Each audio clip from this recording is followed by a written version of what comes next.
Assalamu alaikum wa rahmatullahi wa barakatuh.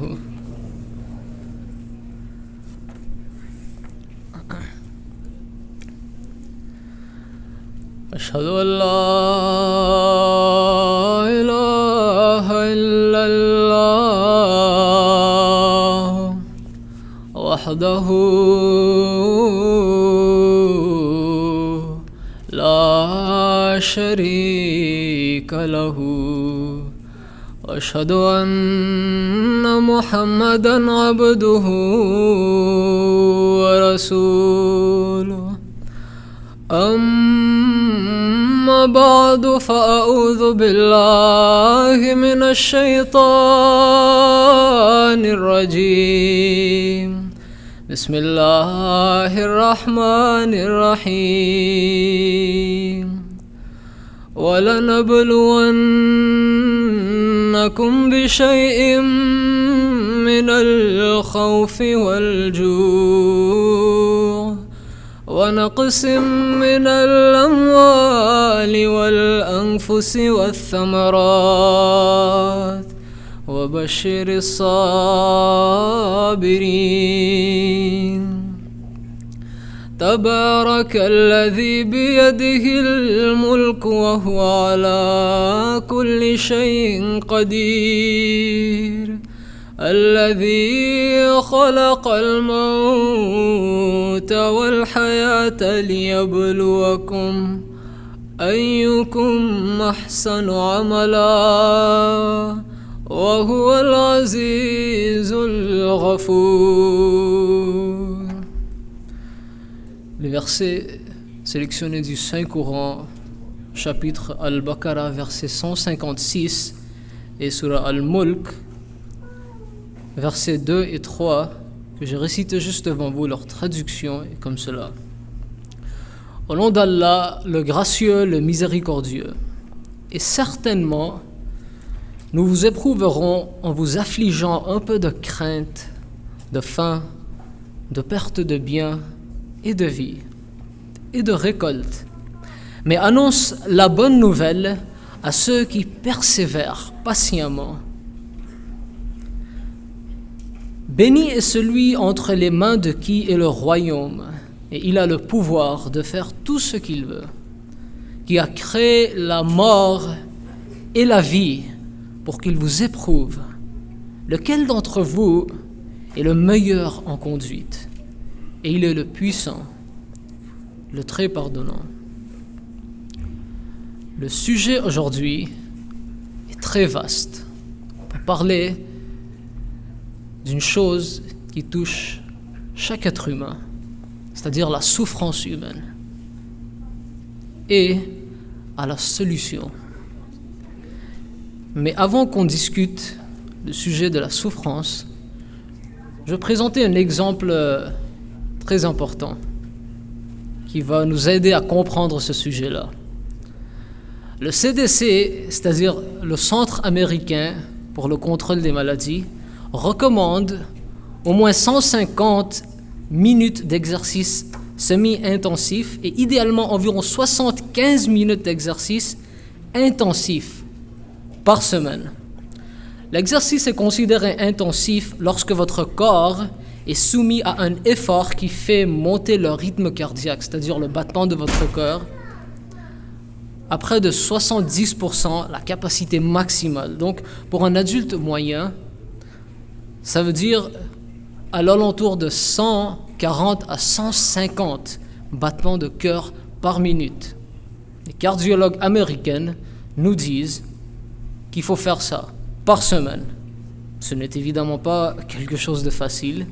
Même pour un athlète, il devient difficile de soutenir une conversation normale à ce rythme. Mais pour les gens ordinaires, la plupart de nous, cela peut parfois être une expérience en couper le souffle, sans oublier les douleurs musculaires et les courbatures après la séance. Bref, une situation qui peut être décrite en un mot: la souffrance. On peut alors bien se demander, quel est le but ici? Que veut-on bien nous promettre à nous faire courir comme des déchaînés? on nous propose, donc ici une prescription, il y a 150 minutes de souffrance par semaine pour toute une vie. Mais à quelle fin? Bien sûr, la promesse ici que les cardiologues nous font, c'est une vie active, une bonne santé, et autant que possible, exemple de maladies graves, tout particulièrement lorsqu'on avance en âge. Ainsi donc, nous faisons face à une souffrance temporaire pour un bien-être pérenne. Cette réalité de notre existence physique, le Saint-Coran y fait référence. Dans un des versets qui a été récité plus tôt, Allah dit « Allazi khalaqal mauta wal hayata » Allah est l'être qui a créé la mort et la vie. Pourquoi? Liyabluwakum, pour qu'il vous éprouve. Mais à quelle fin? Ayyukum ahsanu amala, lequel d'entre vous est le meilleur en conduite? Et il nous fait la promesse juste après ça, wa huwa al-azizul ghafour, il est le puissant, le très pardonnant. Bien que la souffrance physique soit une réalité incontournable de notre existence, Allah nous rappelle que cette souffrance et ces difficultés ne sont qu'éphémères. Ils ne sont qu'un moyen pour atteindre un objectif plus grand. Ayyukum ahsanu amala.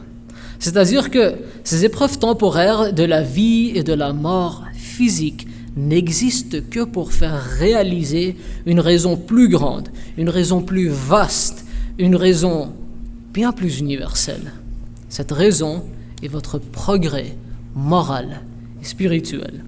Dès lors, la réalisation de cet objectif est absolument vitale afin de comprendre la source de la souffrance humaine, mais également de la miséricorde divine.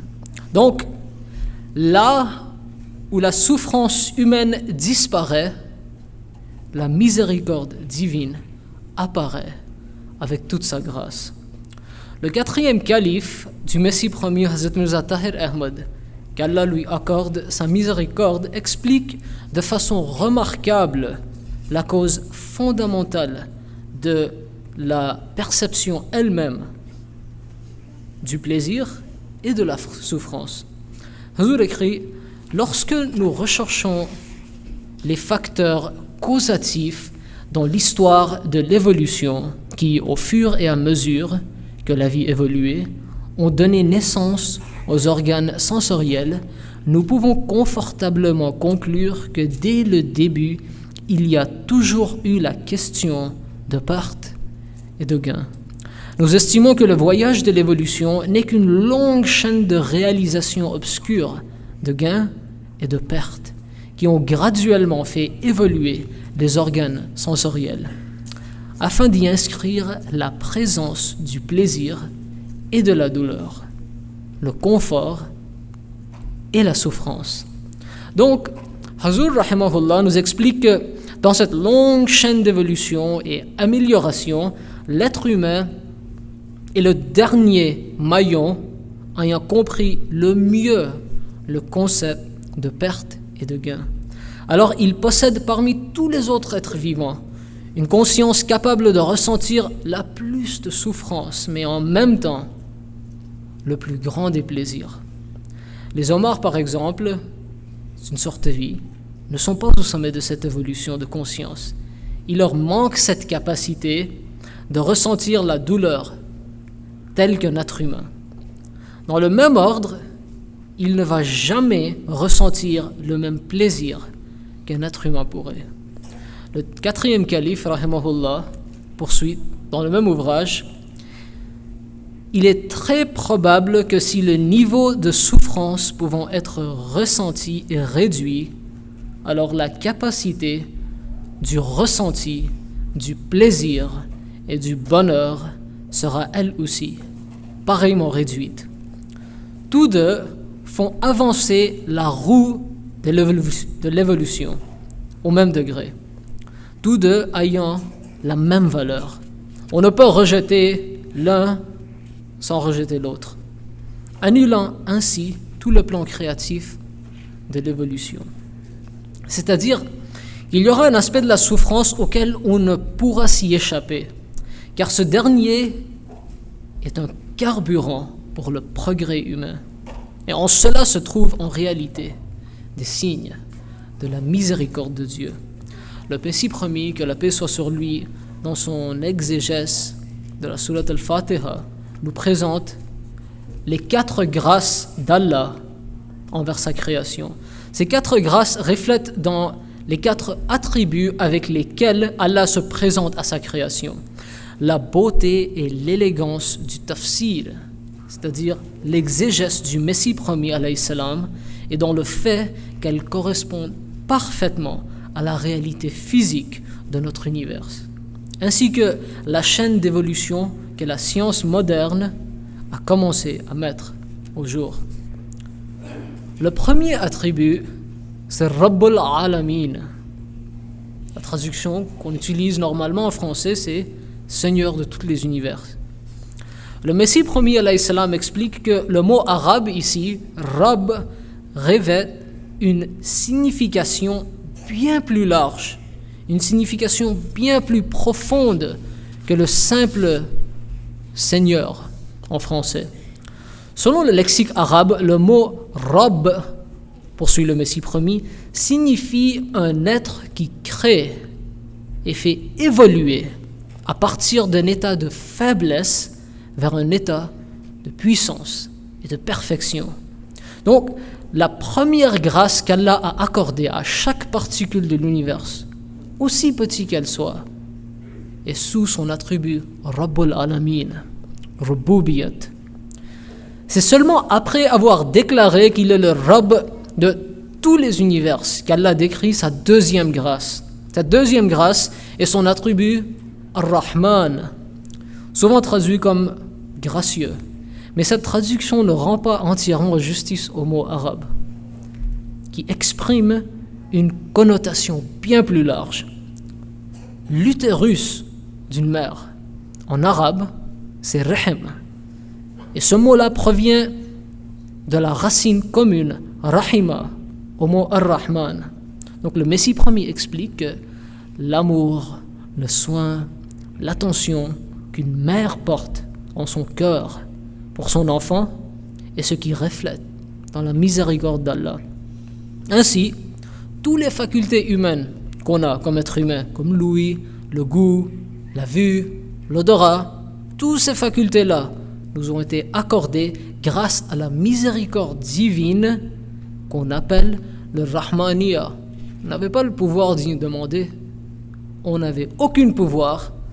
Allah nous a octroyé avec ces facultés-là. Allah nous explique donc qu'avant de s'apitoyer sur les souffrances et de se plaindre des souffrances physiques et de mettre en question la miséricorde d'Allah, n'oubliez pas votre état originel. Et sous quelle forme magnifique Allah vous a façonné. Il vous a accordé des facultés pour faire manifester des choses merveilleuses dans son univers. Donc après cette réalisation de la Rahmaniyya d'Allah, on arrive finalement au prochain niveau de la grâce d'Allah. La grâce qui se manifeste à travers l'attribut Ar-Rahim. Encore une fois, le mot français miséricorde ne rend pas justice à la profondeur du mot Ar-Rahim. Le Messie promis alayhi salam écrit à propos de cette deuxième partie de la miséricorde d'Allah, qui s'appelle Rahimiyyat, qu'elle englobe toute bonne chose qu'un être humain reçoit d'Allah grâce à sa prière et à ses facultés.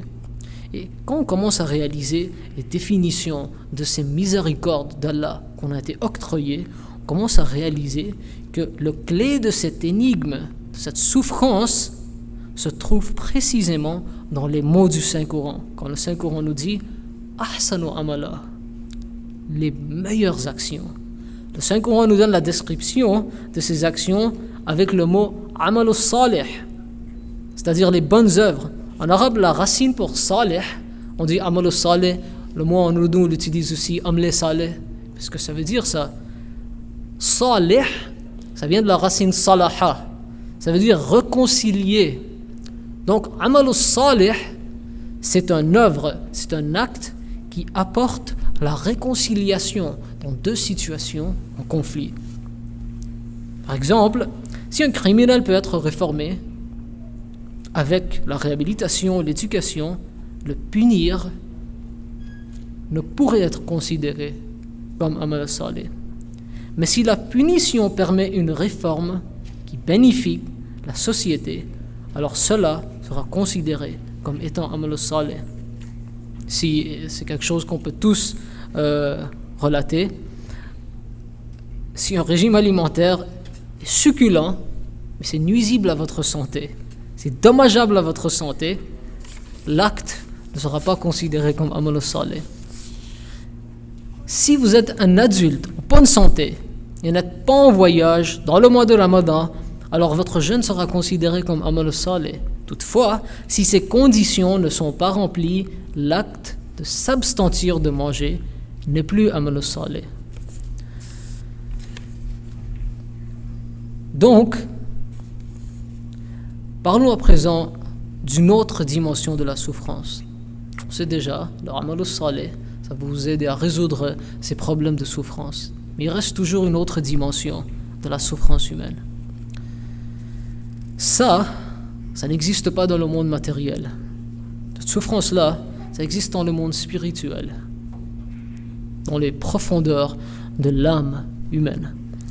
Donnant le remède de cette souffrance, Allah nous dit « Ya ayyuhalladhina amanu, ista'inu bis-sabri was-salah, inna Allaha ma'as-sabirin » Vous qui croyez, cherchez le secours avec patience et avec la prière.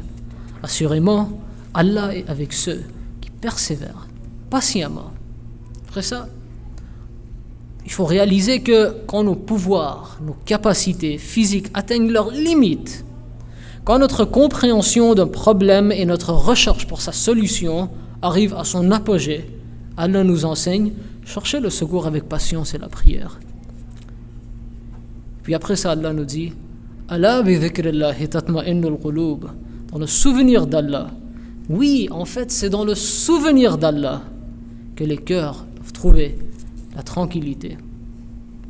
Mais pourquoi nous ressentons de la tranquillité dans le souvenir de Dieu exactement? Le deuxième calife, Hazrat Khalifatul Masih Sani, radiyallahu anhu, du Messie promis, il dit que Allah a mis quelque chose dans l'être humain. C'est une chose que si c'est activé dans l'être humain, il devient prêt à tuer et à mourir pour cette cause. Le deuxième calife dit que cette chose, c'est l'amour. Mais en même temps, il dit que l'amour complète qu'un être humain peut donner, il n'y a aucune chose dans le monde matériel qui est digne de cette dédication et amour d'un être humain. Le Messie premier alayhi salam dit फानियों की जाहो हशमत पर बला आए हजार फानियों की जाओ हशमत पर बला आए हजार सल्तनत तेरी है जो रहती है दायम बरकरार. C'est-à-dire que les gloires des mortels subissent des milliers de pertes. À toi seul, à Dieu seul, est le royaume qui reste établi à jamais. Alors le Messie promis attire notre attention vers le royaume éternel, vers la solution de toutes les souffrances, éternellement. Allah nous réconforte en disant bien sûr qu'il y aura des difficultés, des pertes et des chagrins, mais donne la bonne nouvelle à ceux qui persévèrent patiemment. Ceux qui, quand un malheur les frappe, disent assurément, nous appartenons à Allah et certainement, c'est à lui que nous retournons. Similairement est le cas des croyants. Les croyants qui persévèrent avec patience et placent leur confiance en Allah, ils doivent véritablement faire face à des épreuves perturbantes, mais parce que leurs cœurs sont remplis jusqu'au bord avec l'amour de leur bien-aimé, ces épreuves-là ne les font même pas flancher pour un moment. Le Messie promis décrit ça dans une manière très beau dans un de ses couplets. Il dit « A muhabbat, अजब आसार नुमाया कर दी, ऐ मोहब्बत अजब आसार नुमाया कर दी, ज़ख्म मरहम बरह यार तो यकसा कर दी. C'est-à-dire que, ô amour, c'est l'amour avec Dieu. Allah dit, ô amour, quelle merveille as-tu manifesté? Quelle merveille as-tu manifesté? La blessure et le remède pour le bien-aimé, pour Allah, tu les as réunis en un. La blessure et le remède. Pour ceux qui tombent amoureux de leur Dieu, ils ne voient pas la souffrance, ils voient l'amour de leur Dieu.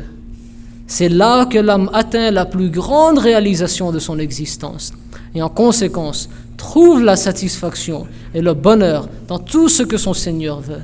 La place où la souffrance humaine cesse d'exister et l'âme réalise que la miséricorde divine est sa subsistance complète.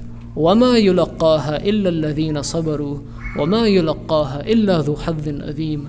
Mais cela n'est accordé qu'à ceux qui sont endurants, et cela n'est accordé qu'à ceux qui possèdent une très grande mesure de bonté.